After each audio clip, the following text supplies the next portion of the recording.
So yeah, happy to be here. I think the talk will be, pretty straightforward. So I have to tell you, I think to begin with, I'm biased, right? I work at Axelar, so interoperability is the thing that we do. But I think for today's talk, I try to be, or at least give you some of the reasons that and some of the kind of thinking that went into building Axelar, interoperability protocols in general, and like how, I like to think about it. At least, feel free to challenge anything, of course. So pretty straightforward. I'll skip through this. I think many people have made the analogies that blockchains are cities, right? They're kind of open, permissionless, robust. The main question to me is like, how do you build, an application that spans all of these blockchains, right? And for that, you need connectivity. Connectivity could come in different forms, just like in the real world, just like on the internet, we have multiple types of connectivities. We have multiple layers of connectivity protocols, right? Some of them, at the kind of network layer, some of them peer-to-peer layer. And so all of that, I think, is now it's kind of a blockchains are going through a discovery of these algorithms, discovery of these layers, which I think is incredibly fascinating. Until recently, interoperability really has been solved in one of two ways. The first one is like trust way, right? You put a centralized database between two networks, that's interoperability, right? Every centralized exchange is an interoperability network that allows you to swap tokens back and forth. Borrowing and lending applications like Celsius, they're interoperability solutions that are just centralized, right? For all practical reasons. So not a great outcome, of course. The second option that I think we've seen in the whole multi-chain world is what I call like the suffering options that was left to developers and users to figure out how to build their applications and how to interact with all of these different chains, right? And I think Uniswap is a kind of a good example. You instantiate on every single chain. It's a different instance. You build new liquidity. Users have to flip their wallets as they go from one network to another. Liquidity needs to be bridged back and forth. Gas needs to be paid across multiple networks. It's not the type of experiences that is the end game of blockchain. I don't think we can go too far with this. So we want to do better. So kind of a robust interoperability solves these issues, right? And I'll talk a little bit today about this. So one is the unification of developer experience is what I call, right? So the idea is that if I'm building, an application, I want to make sure that I can launch it on the best chain for my needs, but I make sure it's connected to the rest of the world. It can compose with other applications. It can send messages back and forth, right? It can scale as more chains are available, right? There's like horizontal scaling techniques you can do and things like that.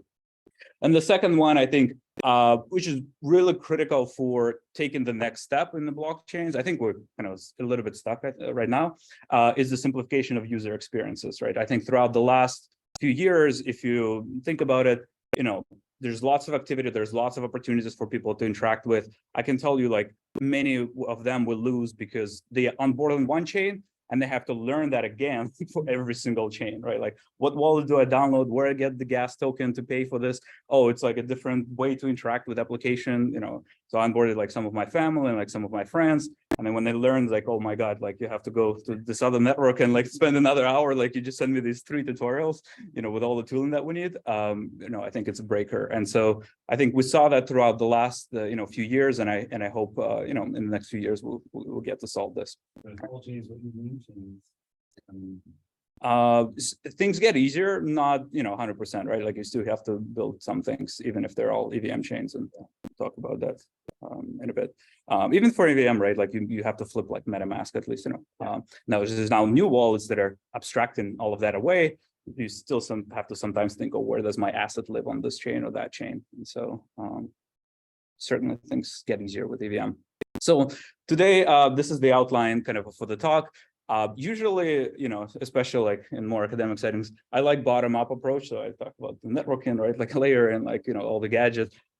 Today, I decided to kind of flip things and kind of give you a taste of the top-down approach. What does the user experience could look like in the multi-chain world? And then we'll talk about like the, the lower layers, how to actually instantiate it and what are the primitives needed to instantiate it.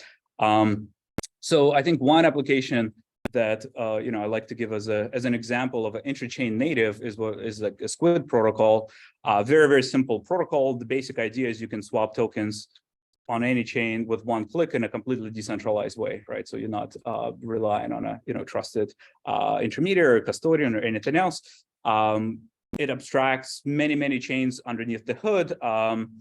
Everything is a very, very simple UX. And so let me kind of tell you how it works, right? So right now, like the type of experience you could only achieve in a centralized exchange, right? You go to, Coinbase, you can swap tokens, but this is like a fully decentralized application that gives you the same, level of user experience.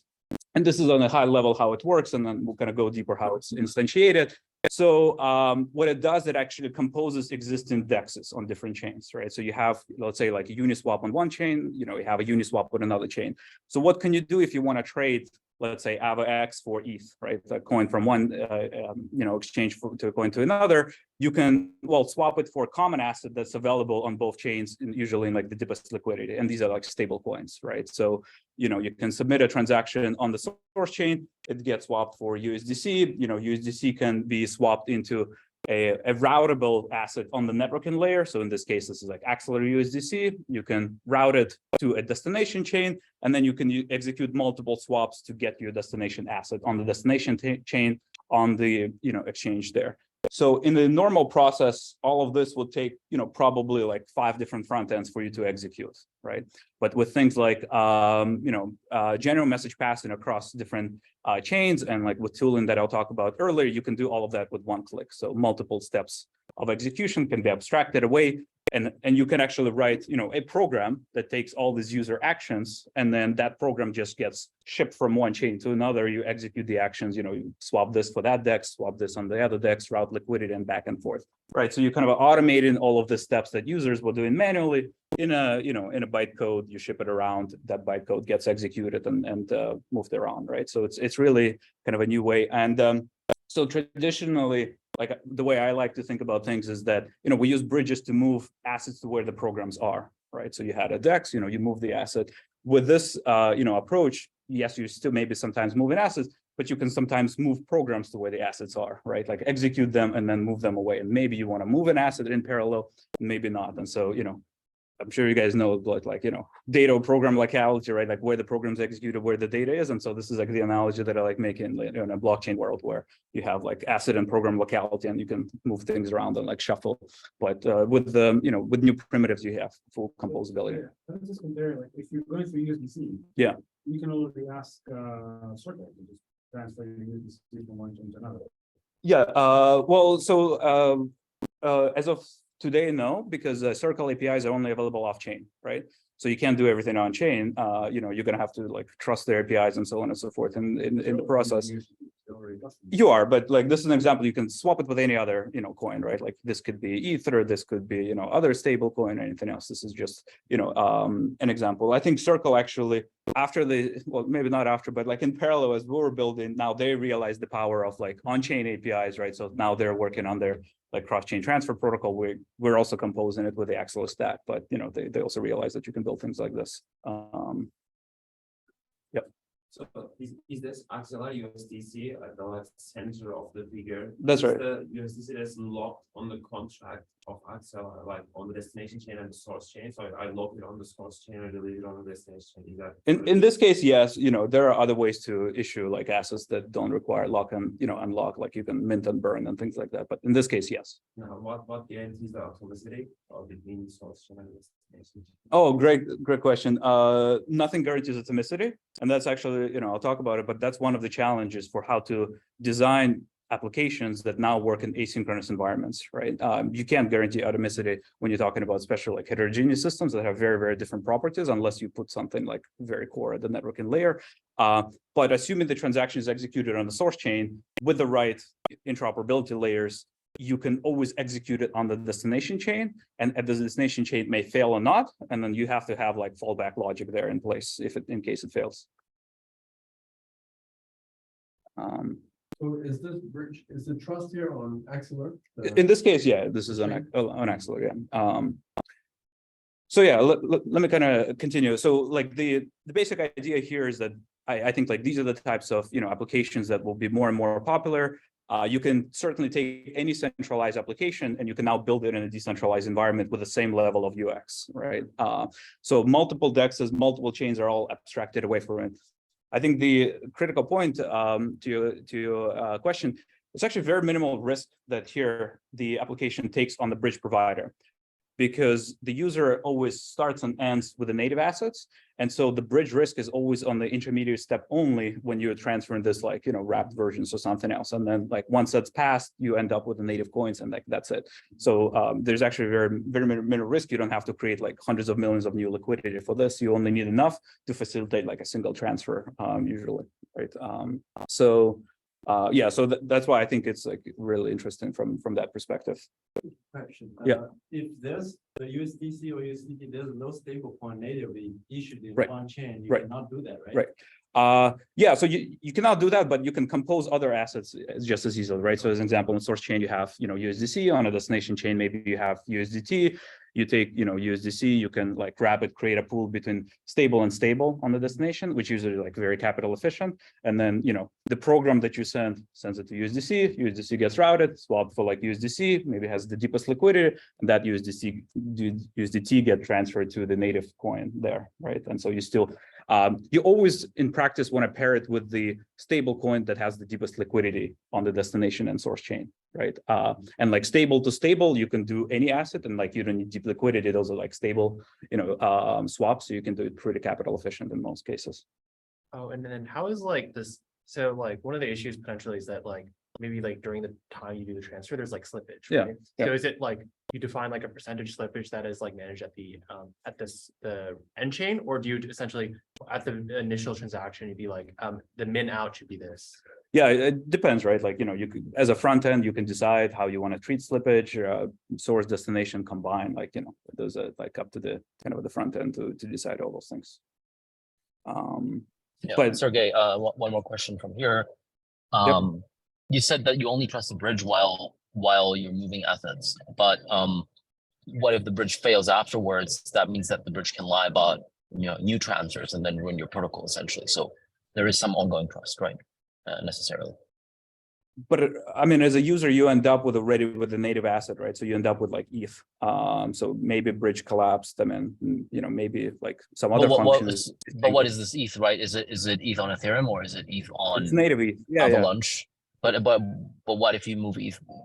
I'm guessing I'm using this to move ETH from Ethereum to Avalanche, let's say, and that the ETH on Avalanche is not native, right? So I mean, if you move it, yes, I'm talking about like swap of applications to the assets that are native to certain chains, right? So you have some assets that are native to Avalanche, you have some assets that are native. Like, why do you want to move assets usually, right? Like you only want to move to use them in applications like swaps.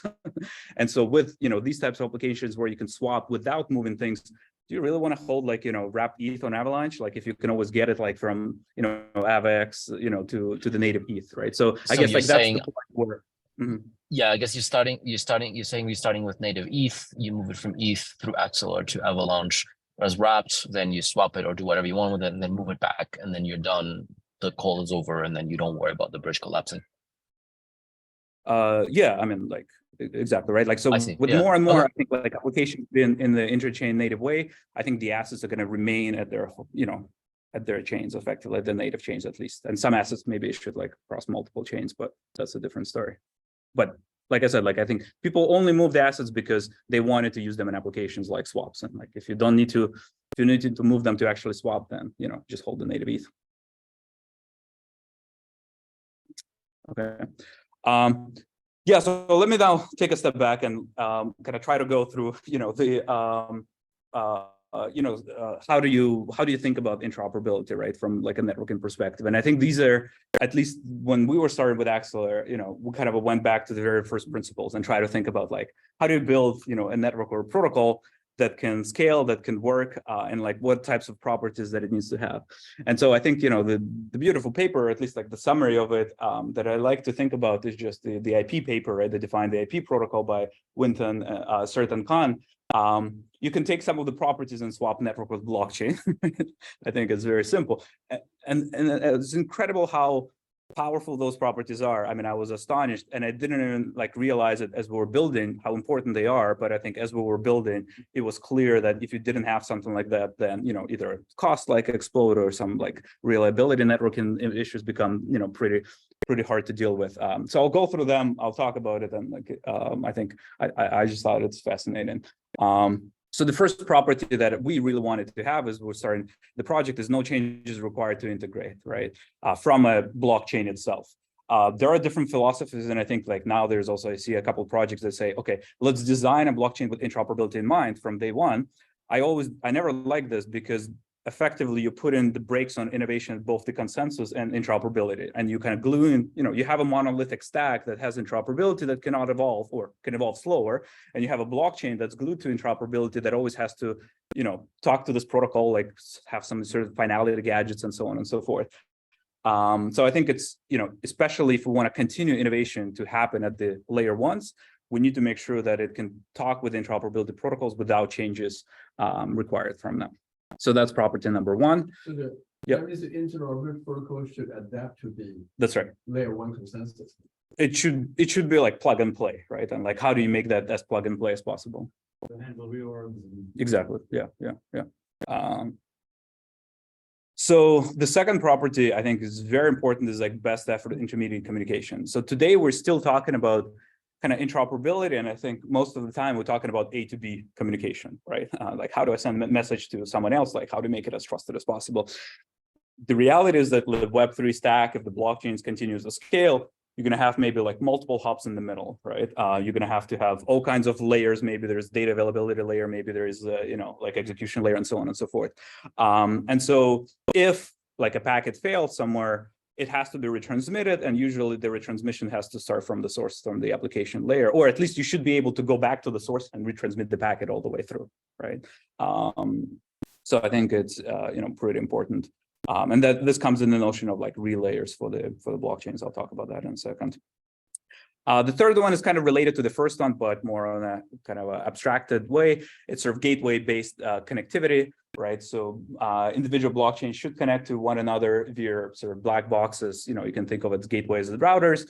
In the blockchain case, you can think of it as smart contracts for all practical purposes, right? So a gateway router is a contract. You can write and read messages from it, and external systems picking up these messages should be able to talk to only one of these gateways. They should not have to observe over the entire network, right, for interoperability. So if I'm connecting Ethereum and Avalanche, the interoperability protocol shouldn't have to go and like index all of the state of Ethereum or index all of the state of the Avalanche. It should only look at this like one gateway or, a contract, and all the information, all the communication should be with respect to that. And then you assume the messages on that gateway / smart contract are executed by the underlying consensus, of course. The last one, pretty straightforward, decentralized control. I mean, I think, maybe don't have to go through this. So those are kind of networking properties. I think they actually become really, really apparent as you build the systems. But blockchains need trust, right? And so the two other properties that I like to think about when it comes to interoperability is one is cross-chain safety and eventual liveness, right?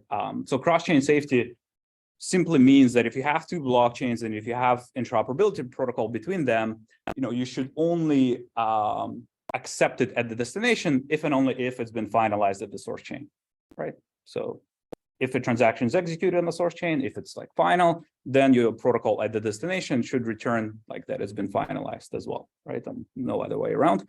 And the second one is what I call is, eventual liveness. So if you have two blockchains, A and B, you have an interoperability protocol, you have a transaction between them that's sort of finalized.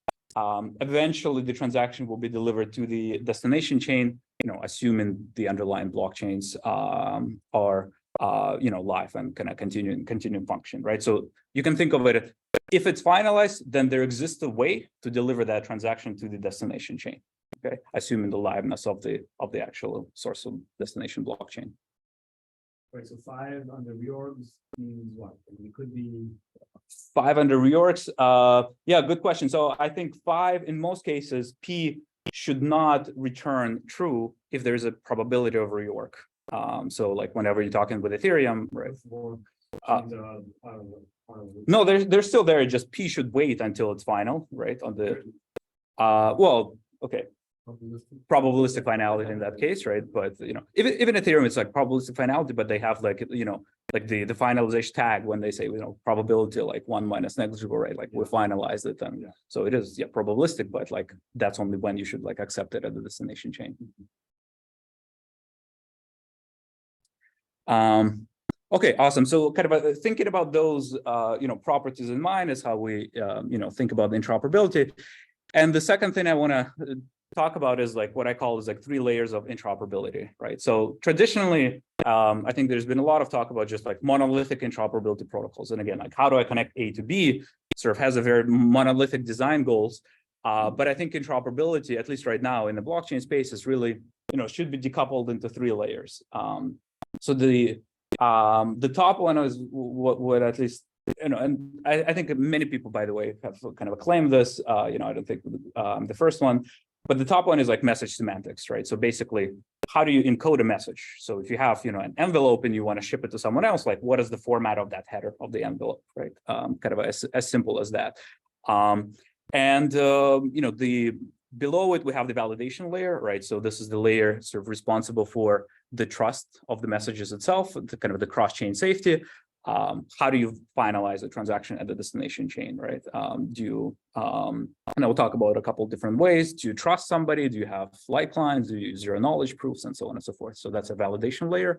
And then the transport layer is like, how do you physically sort of take messages and put them from one network to another, right? Like what types of properties does that rely on? Can anybody relay messages? Once you relay messages, like what's the underlying communication model? Is it like peer-to-peer? Is it like, hub and spoke model and like things like that? So how do you pay gas at the destination chain? So those are all like properties of the transport layer underneath all of these networks that has to evolve. I would like to believe that the message semantics are simple enough that they should be standardized over this year. Hopefully, that's one of the things I'm hoping for. And the reason I say this is because the validation and transport, I think, is still going to continue evolving over the coming 10 years. Okay, these are the types of things that even in the internet will keep evolving, right? Like you have TCP/IP, but then you have like software-defined networking that have like fewer hops, better discovery, better security, and so on and so forth. And like the network that actually do the transport always evolve, but we're still communicating with very simple like APIs, right? To send to send packets on the internet. So that's my hope, at least for the blockchain space, is that the message semantics layer gets fixed and standardized so that applications can rely on something simple, while the underlying validation and transport layers keep evolving. There's already a standard body working on message semantic standards? No, but I'm hoping to do something. Just give me a concrete example of what interoperability protocol actually is. Yeah. For example, IBC, right? Yeah. IBC. Yeah. Does IBC cover all 3 or just 2 of the 3, or how should I think about IBC? Yeah. Great question. I think I have a slide in one slide, perfect. and then we're going to go through a couple of different examples. So top to bottom, kind of let me go through the layers just to define them a little bit more, and then we'll have an example with like existing protocols, and like you can see that how they are. So this is like message semantics layer, right? And this is example of like an excellent message semantics layer. Pretty simple, right? You can say that on the source chain, you want to call a contract on the destination chain. You specify what the address of the destination contract is. You specify like the name of the destination chain, and you specify the message that you want to send. And then on the destination chain, you just receive that. I'm oversimplifying things. You have to think about like how does it actually, what are the events, how they get emitted, like what's inside of a packet and like things like that. But again, like you can think of it as the header of the envelope, and you can make it as simple or as hard as you want. So the validation layer, like I said, is sort of responsible for establishing trust across different chains.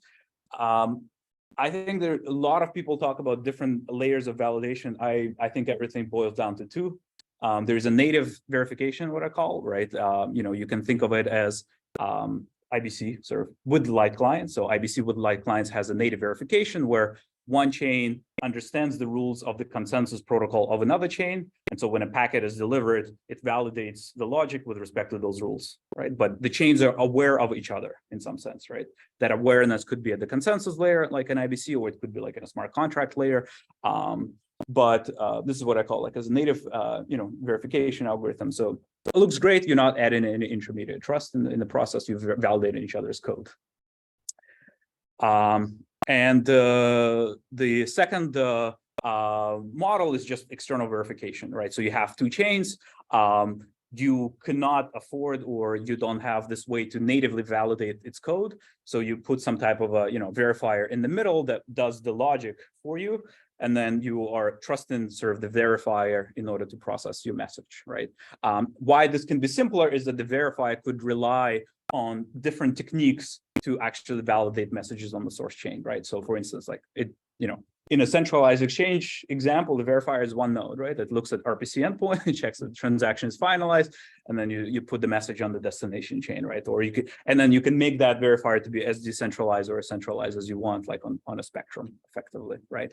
But the messages at the destination chain sort of, are executed if and only if sort of the verifier has validated them. And the whole point is that, sometimes this verifier logic, it's either expensive or prohibitively inefficient to put at the blockchain itself. That's why we don't put it, right? That's why we run an external like off-chain system to actually validate and then put as minimal code into the destination contract as possible. So what's the trust?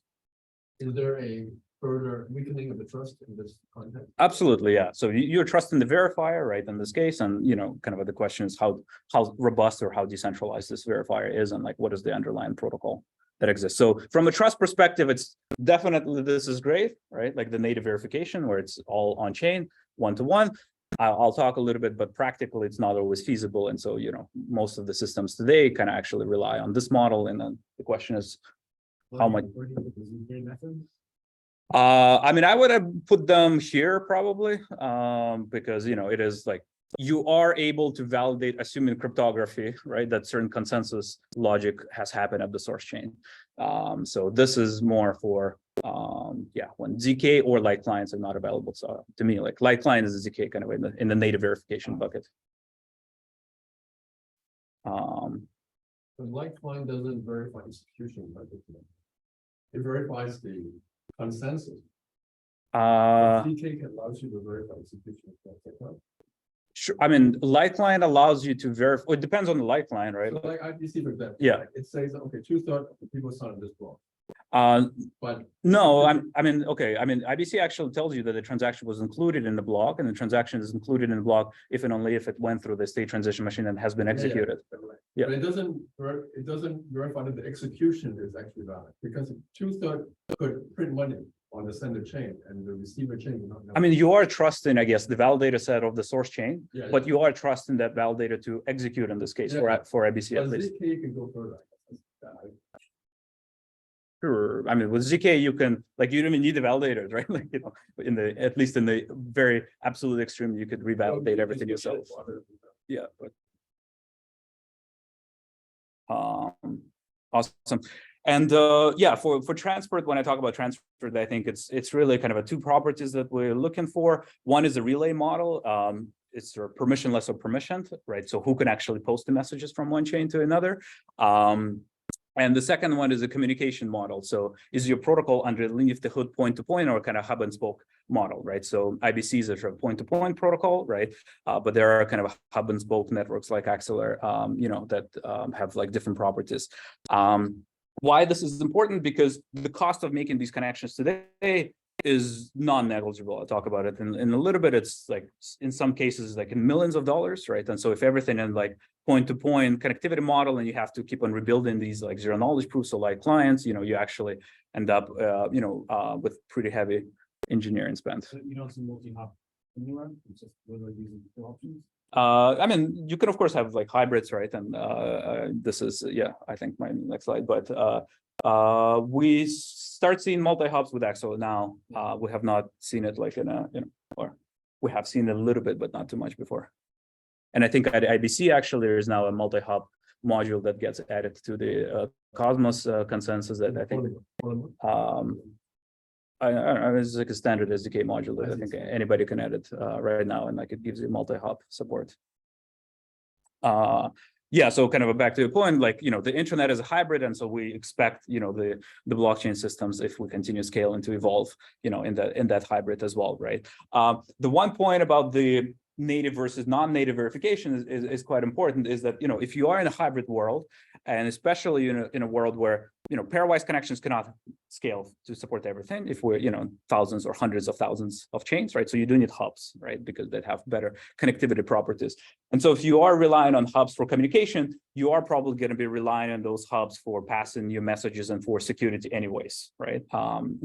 Depending on, okay, if you have zero knowledge, maybe you can like short circuit things, but by default, if you're going to be if you're not going to have a pairwise connectivity to everybody, you're probably going to go through something. And so that something is probably going to be an intermediate network / verifier of your transactions anyways. At least from a kind of purist perspective, where I think, some folks always say like, okay, let's have native verification for everything. You can have native verification at the protocol layer when it comes to actually spinning up those connections, managing relayers, managing gas services, actually operating them. Quadratic number of connections nobody can manage, okay, in the world if we're, hundreds of thousands or thousands of chains. So you're going to need hubs anyways. Awesome. So if I wanted to then kind of map back the properties that I talk about to the interoperability layers, this is like vaguely where I would put things. Kind of no changes required to integrate or gateway-based connectivity is effectively the layer of message semantics, right? So your gateway that you deploy a smart contract that specifies the way the application should talk to other networks.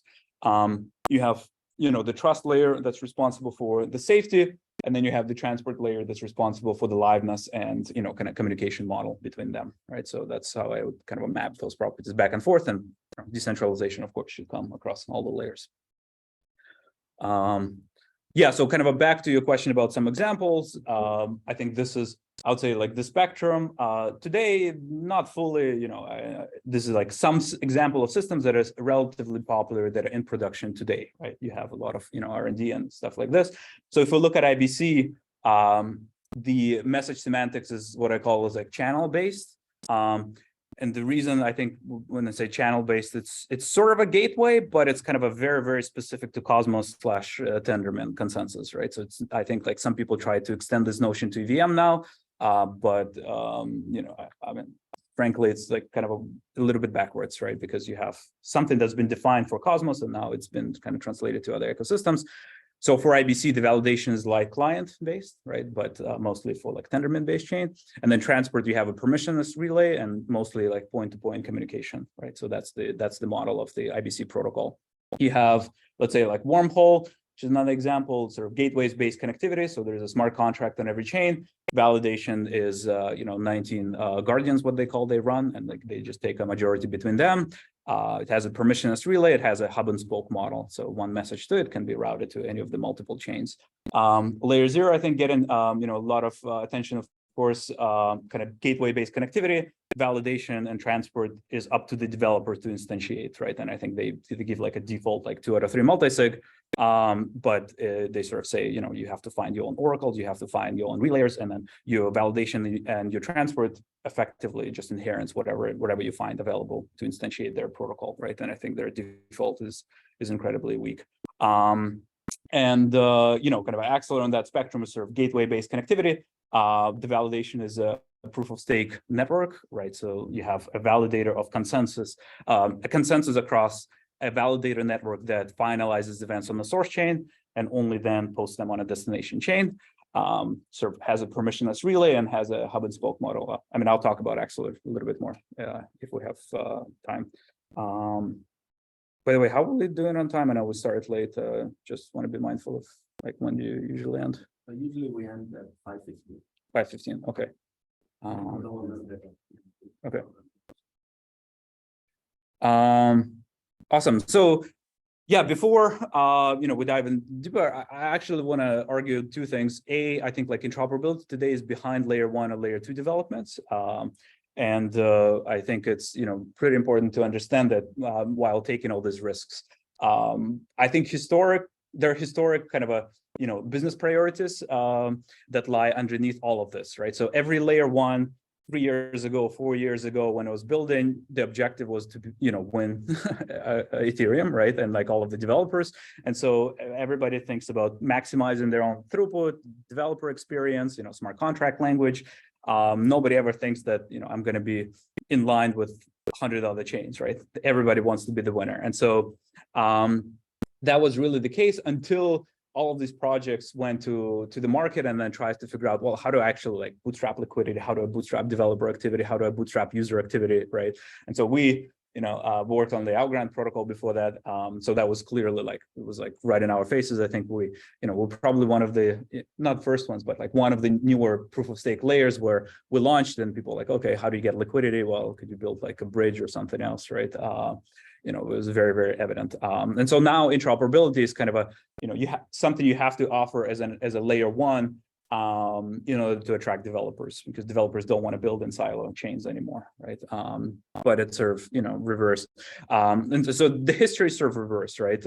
If you look at the internet protocols, I would argue that kind of R&D labs went through iterations of networking protocols before we saw a single use case of many of them, right? And some of them continue evolving, but like, you know, dozens or lots of millions of funding went into like R&D labs, universities to test, you know, military applications, right?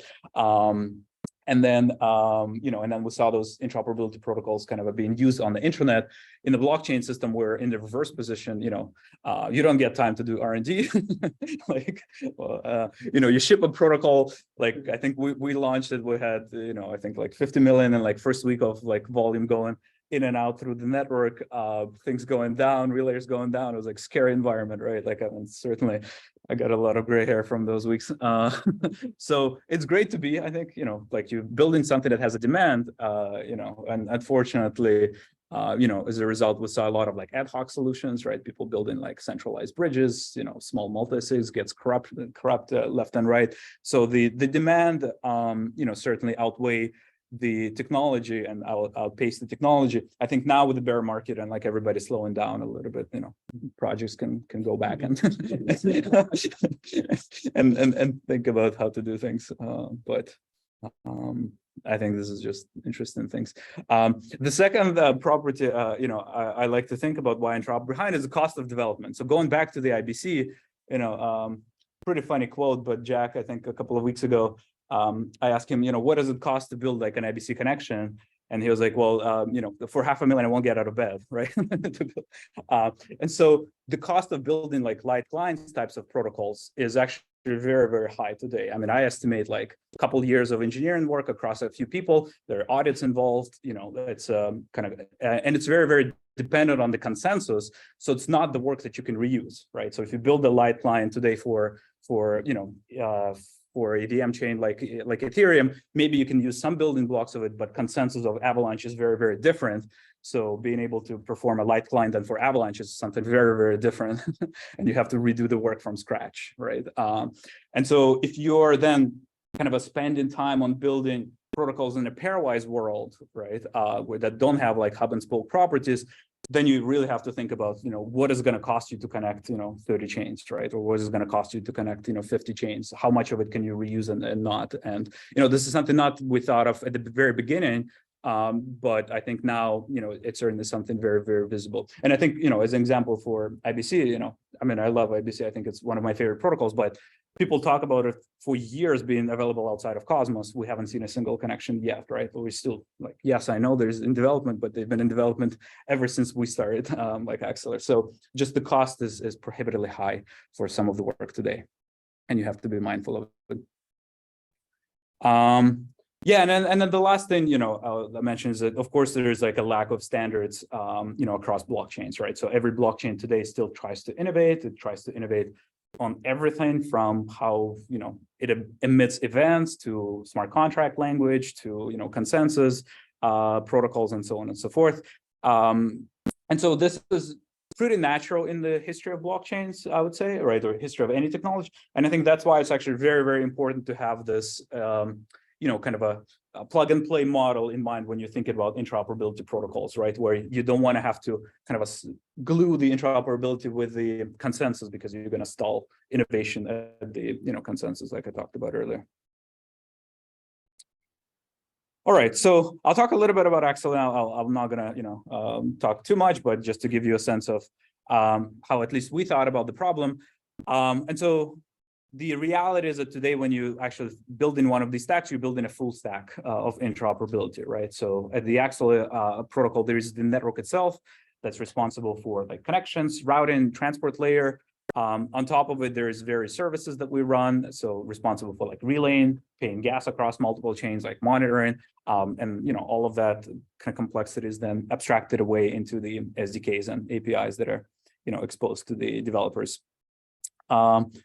Yeah, I mean, not going to go through this too much, but like check out axelarscan.io. I think is actually, I would like to believe it's the most powerful cross-chain explorer. It's incredibly sophisticated. It gives you full traceability of your transaction as it goes from source destination chain. You know how much gas has been paid. You know how much has been relayed across it. You know which validators voted on it, how they voted on it, which chains validators participate in. So a lot of like intelligence that I think will build into this layer, which I think is awesome. All right, awesome. So yeah, the other so that's the networking layer.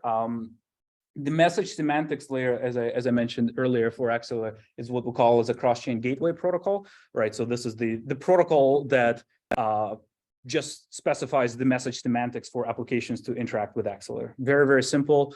And so I'll walk through this in a couple of seconds.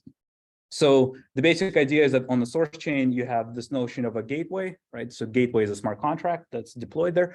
You have application logic that can talk to the gateway, and you have a validation contract that's usually a separate contract that actually does the validation of the messages itself. The gateway does only two things. It has an outgoing queue of events. So when an application sends a message to the gateway emits an event, right? And so then the external systems can pick up that event. And then it has a process for taking incoming messages from the underlying validation layer and then running them against the validation logic to determine whether or not they've been valid, right? So as an example for Axelar, Axelar runs a proof of stake network, then the validation logic in there would encode the Axelar validator set, right, in real time. And so the validators would sign the message kind of collectively using, proof of stake properties, put it back to the gateway. The gateway sends it to the validation logic. The validation logic says, "Oh, did the majority of the validators, kind of according to its actually uses a quadratic voting rule. So according to these rules, pass the validation. If yes, it authorizes the message, and then the application can consume the message after it's been authorized." Right? The gateway lives on the chain. On the chains themselves, yes. So the cutoff is like outgoing and incoming messages. So gateway and validation logic, these are contracts deployed by Axelar. They're by Axelar, but you can deploy, your own semantics, right? Like this is a open source contract. So we actually now in the process of working with a bunch of teams that change the validation to be something else. So as an example, right now the validation kind of encodes, the Axelar logic, but if you have like zero knowledge proofs, if you have a light client, then you can actually swap it, right, in the gateway and say, okay, now my gateway, relies on different validation logic if and when it becomes available, right? And you can actually compose it. So that's another, I'll talk about it in a second, but you can say, well, I'll only trust the message if multiple validation layers have validated it, right? Maybe the Axelar network, maybe I also have a zero knowledge proof, maybe I also have a light client. And so if there's a bug in one implementation, you would be able to mitigate it with independent implementations of the validation layer. So really flexible, but it's very simple at the same time. And we shouldn't think of the gateway as necessarily matched to Axelar validated sets. The gateway, no. The gateway is like input and output semantics, and then the validation layer is what's specific to the Axelar in this case. But like I said, then you can swap it with other validation logic. Validation logic for Axelar being a light client for Axelar. That's right, exactly. It's a light client for Axelar. Exactly. And so by default, in terms of properties that you get from the gateway is kind of an unordered sequence of transactions being delivered there. So there is no ordering. So if your transactions in the source chain, they could be reordered as they arrive at the destination. I think it's actually, pretty important to do that. Gas is decoupled. So like I don't talk about the gas, who's paying for gas here, but there's another contract in practice that like the transport layer can deploy and say, I will pay gas if you pay my service contract. And those are all things that are explicitly not a part of the gateway because I think it needs to be like as simple as possible. So you can really think of it as like UDP style of packet guarantees, right? So you have an ordered sequence of packets that arrive, and you can do whatever you want on top of it with them. So it sounds like the transport layer has some MEV opportunities here. Somewhat? MEV. Oh, absolutely. Yeah. Is that anything being done about that? Or? Yeah, no, great question. So you can certainly do it at the transport layer, but I think the proper way to do MEV protection is as close to the edge, which is the application, as possible. Because again, like, in the transport layers, you could end up with multiple transport layers, right? And like, if it's like hybrid architecture, maybe some peer-to-peer, maybe some hub and spoke. So I think protecting at the transport layer, you can do it, but you're always going to be behind. There is always going to be another edge that could do MIF. So I think MIF can and I think should be done like as close to the edges as possible. The validation logic is hard, like is coded within the gateway. No, it's coded in the contract adjacent to the gateway. Then the application logic asks the gateway to apply certain validation logic and not others. Not to the gateway, but you can certainly have, yes, any type of additional checks at the application layer that you want, right? I'll talk about it in a second. Conceptually, I should think of the gateway has exactly one validation logic that it always follows. For simplicity, yes, but again, like everything is a smart contract, everything is Turing complete, right? So you can say my validation logic validates if and only if like 3 transport layers deliver the message, right? Things like that. But by default, like I think one-to-one, like kind of simplicity is the way to think about it. Yeah. Sergey, you said that you find it important that even though storage transactions have a specific order, it's possible that they have a different order on the destination. Why do you think it's important to not maintain the order as they transport, as you transport transactions? Yeah, the protocols just become more complicated, right? And like you sometimes create bottlenecks, right? So if some transaction, like suppose you have different like even transport layers that are serving these transactions, one of them may not relay the transaction on time, right? As an example, and then what do you do? Okay, you can put a destination, it gets queued up there. You wait for another transport layer. You have to figure out, oh, what is the other transport layer? Well, like relayer that like abandoned my transaction. So you have to go and like find it. Then you have to relay it. Then you can only execute it. And so instead of gluing it to the application logic, the ordering can actually be built as a very, very simple protocol on top of unordered systems, right? So think about it like, TCP runs on top of IP, right? And it has like sequences and everything else with it, but then you're not tying the rest of, kind of a transport validation systems to that objective.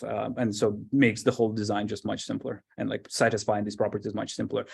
As an example, like I think failure at the transport layer to relay transactions is one of the most common problems with most bridging protocols today. IBC has it, Axelar has it, so the rates are still high. You have RPC failures, you have inconsistent gas where, gas spikes at the destination chain, so a transaction cannot be posted. You have to get more gas from a user and things like that. So there's a lot of nuances you would have to deal with if you, attach any type of sequencing then for the transactions. Right, awesome. Yeah, so I think I already talked about it, but this is kind of has been the philosophy of Axelar, kind of decentralized proof of stake, powered by 10 million Cosmos SDK. And then we sort of customize everything to make it, a network for interoperability, right? So incentive rules are customized, connectivity model is customized. So when you make a connection, to the Axelar, you have the notion of like a router that automatically connects you with other networks. So it's many-to-many. Connectivity model.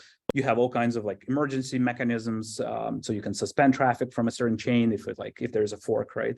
We actually had to do something like that when Terra was going down, right? A lot of people were worried of assets being like infinitely minted there, right? And then polluting all the other dexes. So the governance kicked in, like shut down the connection to Terra, and then it went. So who's the right to do the suspend traffic function?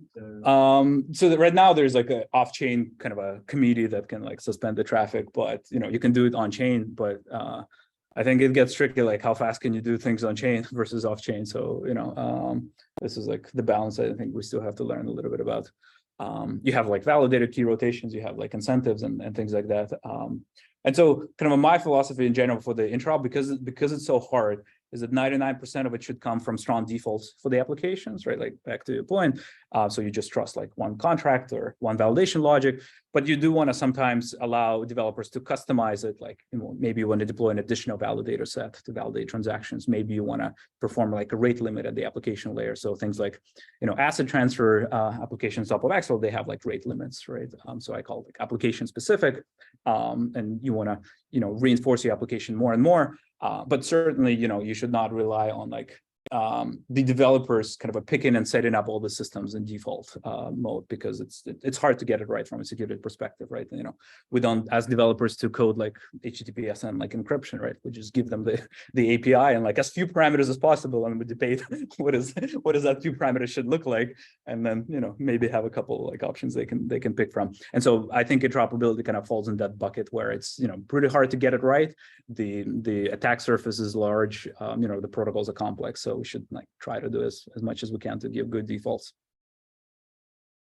And so this is kind of the model that we're going through now at Axelar, is that the idea is that, you know, you have let's say an efficient way to instantiate a connection from A to B, right? So let's say like RPC based, which I call like Axelar validators, you know, validate, but then you can improve it and make it more, you know, trustless, not relying on RPC kind of connections or validated consensus by like introducing like ZK or light clients, right? So this is something actually building it?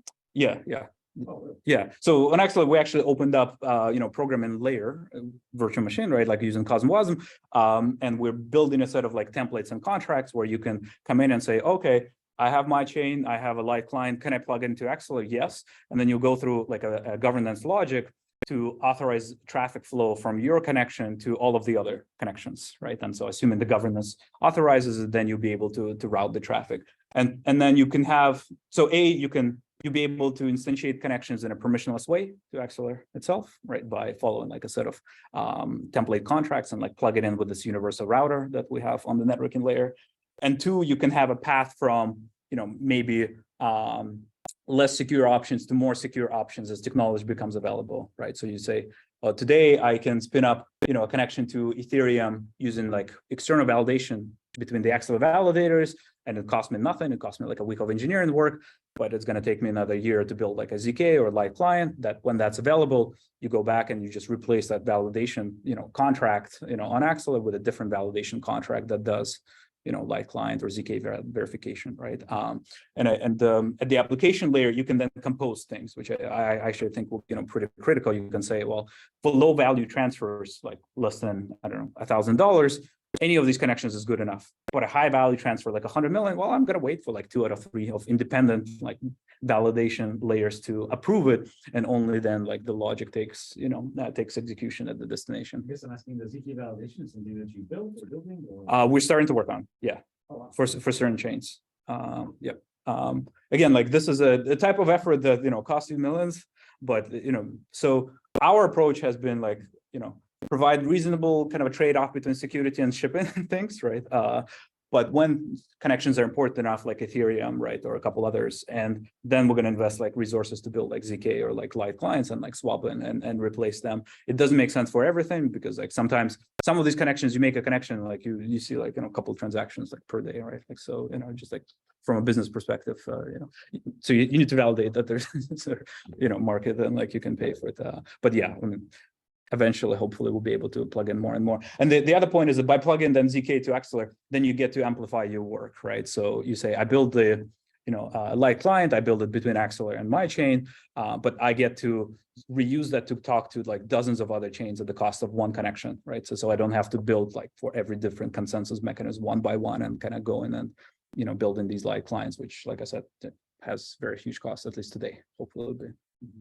For RPC, like, are all the validators on Axelar validating like the logic on like the particular chain, kind of like a wormhole, or is it like a subset of them? Right now it's all, and then like the rule is like a quadratic voting rule applied. So the majority based on the quadratic voting rule has to kind of approve the transaction before it gets executed, which, you know, in practice I think means like at least over 30 at least validators need to like sign a transaction. So one gateway supports multiple source chains? One gateway, no, I mean, the gateway by itself is defined like one-to-one, but then at the networking layer, you have a universal serve router that can route between the gateways, right? So gateway simply says, this is the message, it needs to be delivered to the destination chain, right? And so some transport layer needs to then take it and deliver it to the destination chain. And so Axelar kind of at the chain layer, it has like a router that you can pass the messages through that would find the other gateway that needs to be, the message needs to be delivered for the outgoing, you know, transaction to kick in. One gateway in Ethereum, you can talk to all the other 30. That's right. Yeah, that's right. You don't need 30 gateways in Ethereum. That's right. That's right. You don't. Yeah. On every chain, there is one gateway, and you know, Axelar has like the router, right? Like the hub. I see. And then if, for example, on the Ethereum gateway, or I don't know, let's say Avalanche gateway wants to have a stronger connection to Ethereum, then they could, in addition to accepting messages that come from the Axelar network, they could also accept messages through an Ethereum network. Sure, if they want, yeah. So it seems like there's actually a lot of trust on XLR right now. If I want to, because it's acting as a proxy for me to read from other chains. So like, Yeah. how many validators do you currently have? Also, do you have any plans to add like this ZK functionality on top of XLR? So like XLR will have a verification functionality for the proofs coming from other chain, but as a single chain, I will just have to verify XLRs because it will also indirectly verify the other ones. So yeah, to your point, number of validators, I think there's like 70 right now, right? The networking layer, it's a parameter. You can increase it, right? So it's gonna, I think most Tendermint-based chains like run at a couple hundred.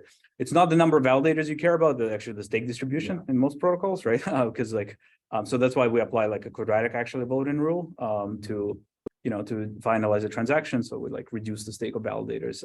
Otherwise, like in most practical networks, you end up with like, top like 10 or 15, right? And so with a quadratic vote. What's the total stake of the XLR?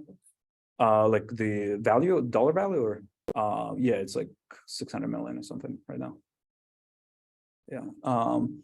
I mean, I think economic attacks I'm least worried about, frankly, because to accumulate enough token, you have to like buy, it's like liquidity is like on the lower end everywhere in the market, so you're gonna drive the price up. So it's really hard to accumulate. A lot of it is like locked, right, between kind of investors' treasuries and like things like that. So it's probably even impossible to accumulate it. I think down the line, though, the hope, and like we actually started one project already, is that I think there's a general trend to kind of decouple your stake from the networking layer, right? Like Babylon is doing it, right? Like I think Eigenlayer is doing it, right?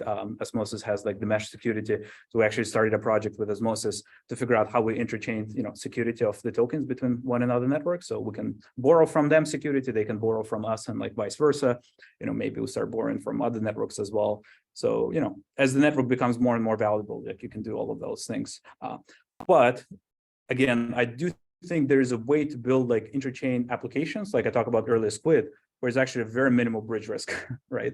And then you have to think, well, how much do you actually want to invest in the security at the network layer if I only, process like or take the bridge risk for ephemeral transactions, which not going to be like 700 million, or maybe they will, hopefully, but yeah. Yeah, I had a question about this last point. I just remembered. So like, suppose I have a source chain and a destination chain, and now I'm transferring the native token of the source chain to the native one of the destination one. So I'm gonna natively burn it on one side and like issue it on the other side. But is this gonna be done by an XLR contract? Like, does the XLR contract have the rights to burn or issue tokens on these native chains? Like, I mean, if you're talking about the Squid protocol, then that's not what happens, right? The Squid protocol, you swap it for like a stable coin, right? The stable coin gets routed through XLR and then automatically swapped for the destination token on the destination chain, right? So you don't wrap or burn like the actual token. You always swap it for like intermediary, settlement currency. You can think of it that way, and like that you route that currency and right away swap it for the asset on the destination chain. This one is atomic. You don't actually lock anything, it's just like a I mean, it's not fully atomic, but it's like it has properties that you can keep it executing it, and unless you hit like the slippage, constraints that you set up.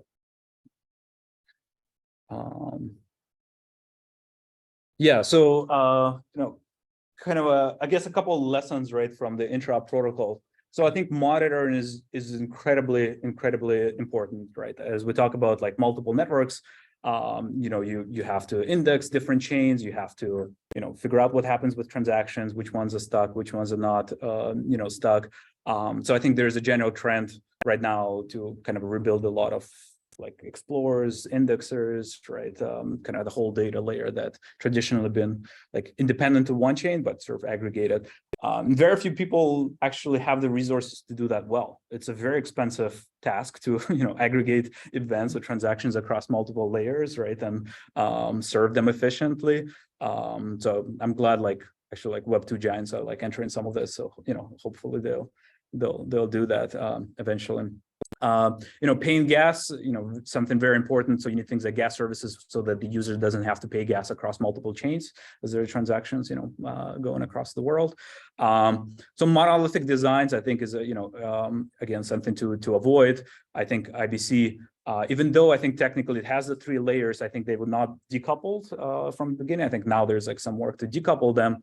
but again, like multiple years as a result to extend these connections outside of Cosmos. And yeah, don't use multi-sigs. I think that's pretty straightforward, right? We've seen like Rodin Hug and like things like that. I think some people also confuse the multi-sig between 3 live nodes with like upgrade multi-sigs, which I think is like, makes, it's not exactly the same, right? You have a live system that has like 2 or 3 keys, like an attacker just needs to corrupt, versus an offline system that maybe is, in a vault, and like you have to potentially, kill some people to get access to those keys, right? So the security model is just not the same as like upgrades on like some of the, DeFi contracts that maybe executed like once a year with very cold procedures. So, all right. I have a couple more slides. Need to go, feel free to. But I guess a couple interesting design patterns that we see emerge. I'll talk about the extreme design patterns. Of course, you can have hybrids between them. So as you build in your contracts on multiple chains, you're deploying application logic, and then this application logic talks to the gateways, right, to send messages back and forth. And so you can really then think about the design that's either peer-to-peer or hub and spoke, right? So peer-to-peer, what I call for the application logic, so this is application logic, right, is where your contracts are completely symmetric with one another. So I think 2 examples. One, you can issue a token, right, that lives on multiple chains. It has the same source code everywhere. And the property that you put in that source code is saying, I will authorize a message if and only if my interoperability layer has validated, and this token comes from, another contract that looks exactly like my bytecode, right? So it's the same code, then you can put it on top of multiple chains. As the messages go in and out of it, you just like mint and burn tokens. So that's one example. Squid is another example of a completely symmetric design pattern where all of the contracts are the same. They're deployed on all the chains. The only thing that they do, they receive messages, they call like a DEX to swap it, and then they call back the Axelar to, perform a transaction at the destination chain, right? So these are very easy to manage, very easy to scale to more chains, right? You just deploy the same bytecode everywhere, and kind of a peer-to-peer model. And the hub and spoke model is something we have seen as well in the design patterns. So you have most of the logic that lives on a single chain, and then you have like satellite contracts that are talking and sending messages back and forth to it, right? So as an example, maybe you allow people to take a loan in like different assets against like a stable coin that maybe you issue on one chain, right? Or you have like some protocol for, issuing the stable coin. So in that case, most of the logic lives like on one chain, and then people say, oh, I have like 10 ETH, could you give me a loan? So the message would, the 10 ETH would get locked in the source chain.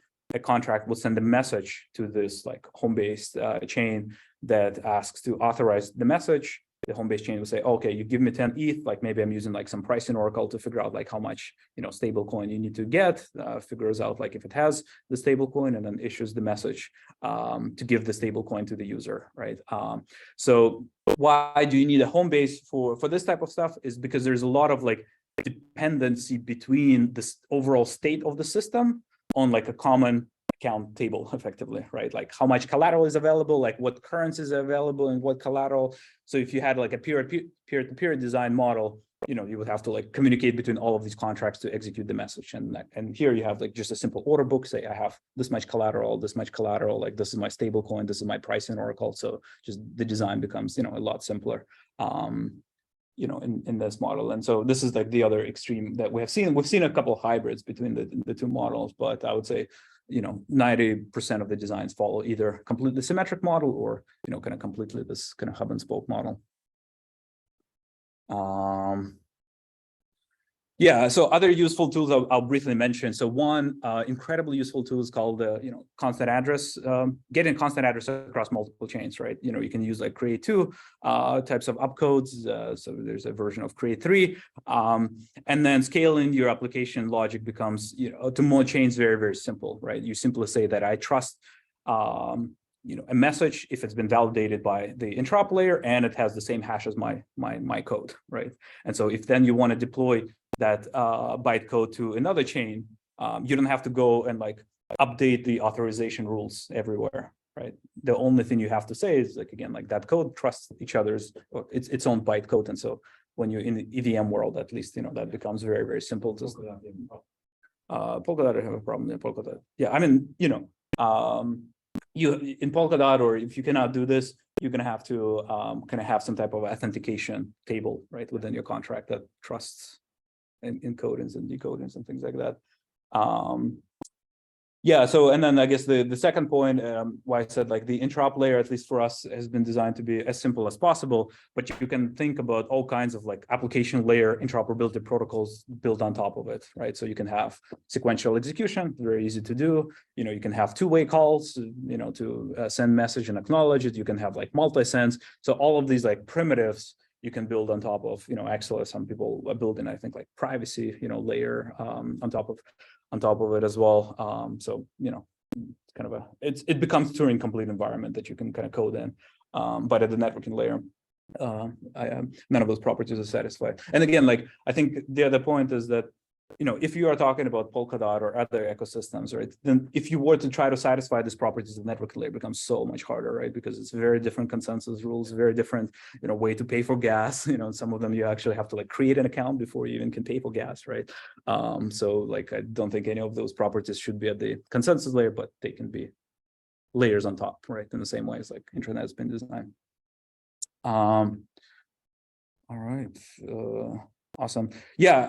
One last thing, I know we're very over time, but I just wanted to show you is, we talk about user experience, but I also think the developer experience needs to be simplified. And so I'll give you like an example of a, portal that we build on top of Axelar that allows you to kind of take a token and make it cross-chain without even touching underlying networks, right? So in this example, we take a token on Avalanche. We can go through the portal. We actually already mirrored this token on other chains, right? With previously, but if you want to deploy this token on more chains, you can just say deploy token, like specify the chains, and then it gets deployed. Not only gets deployed, it gets glued with the underlying interoperability underneath it, so you don't have to instantiate this like gateway, gas services, right? Validation logic or any of that. So all of that is done for you with one click, like from a source chain, right? So again, like the point is with interoperability, not only you can simplify the user experience, but you can simplify developer experience, where you can say, well, now you can like manage your cross-chain deployment with, from one chain effectively, and like have it being shipped on multiple chains without even, touching code. So I think pretty powerful. All right, well, I won't go through it, but so you can see, like, it takes a minute, for instance, to go from Avalanche to Cell and like deploy the contracts and like set them up automatically in the process, right? So for DEX, or for a lending protocol, you don't have to fragment liquidity anymore between chains? It depends how you build it, right? So again, like, so for instance, like Squid, you can think of as a DEX, but the way it does things, it composes existing DEXs without building new liquidity, right?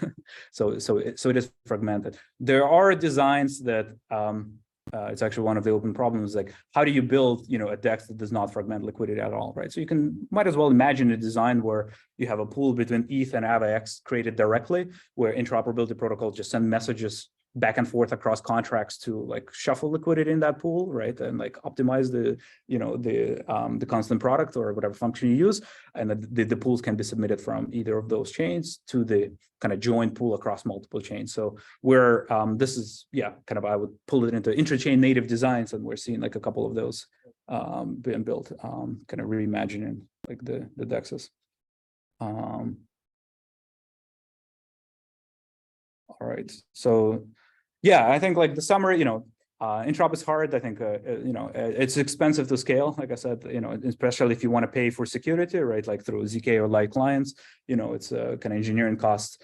The right modularity, though, and abstractions, I think, are kind of necessary at this point, and like we should not think about monolithic designs. We're probably going to end up with some type of a, hybrid topology, some peer-to-peer connections, some hubs, right? And I think, the whole stack of building in Web3, I think in parallel has to be rethought of, right? Like, what does the data layer looks like? What does the relay layer, what does SDK, layer looks like? I think it's super exciting as a result.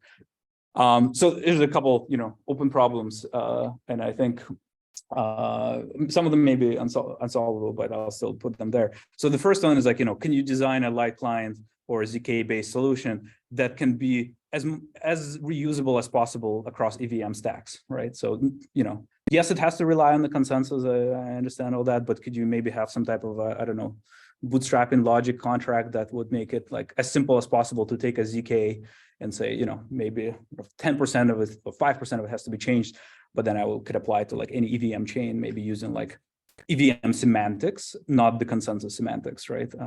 So I don't know what that would look like.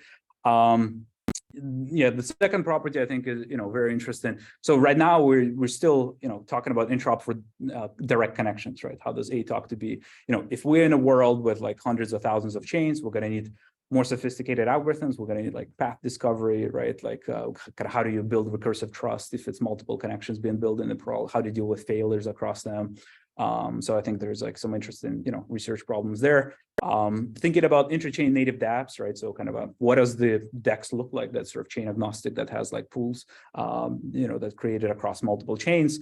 And then the final point is like teaching developers how to think asynchronously, right?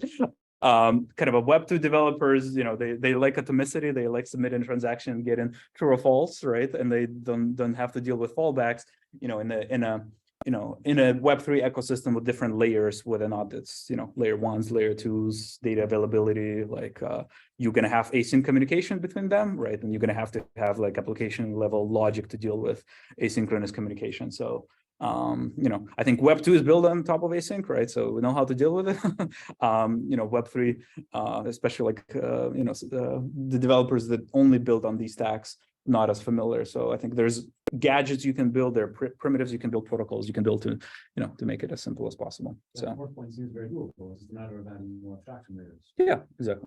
Yeah. 4.0 is, well, okay, no, building is doable. Teaching developers, that's the hard thing. But yeah, I mean, developers, I guess, yeah, eventually should not have to think about it, right? Like they will have a higher level of abstraction protocol that can just plug in. For now, we'll have to teach them a little bit, unfortunately. All right, so that's